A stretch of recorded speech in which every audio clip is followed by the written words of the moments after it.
জনাইছোঁ এইখিনি অসম চৰকাৰে কৰিব, কিন্তু আমি শিৱসাগৰ জিলা প্ৰশাসন আৰু শিৱসাগৰ পুলিচ প্ৰশাসন বিশেষভাৱে আমি আহ্বান জনাইছোঁ যে অসম চৰকাৰে যিটো অভিযান লৈছে এই ক্ষেত্ৰত শিৱসাগৰত যাতে কোনো অপ্ৰীতিকৰ পৰিস্থিতিৰ সৃষ্টি নহয়।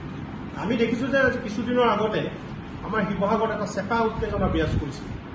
মই কৈছিলোঁ আগতে যে ফিৰিঙতিৰ পৰা খান্দৱ দাম, কিন্তু আমি শিৱসাগৰতো দেখিছোঁ যে এনে কিছু বিচ্ছিন্নতাবাদী মনোভাৱৰ কিছু মানুহ আছে, যাৰ কাৰণে হয়তো এই উচ্ছেদিতৰ এটা ফিৰিঙতি আহি শিৱসাগৰত পৰিব পাৰে।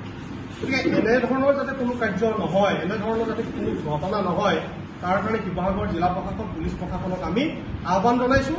আৰু শিৱসাগৰত থকা য'ত য'ত বিদেশী বাংলাদেশী নিয়া আছে বুলি আমি সন্দেহ কৰিছোঁ, সেই ক্ষেত্ৰত কিন্তু শিৱসাগৰ পুলিচ প্ৰশাসনে ঠাইবিলাক চিনাক্তকৰণ কৰিব লাগে।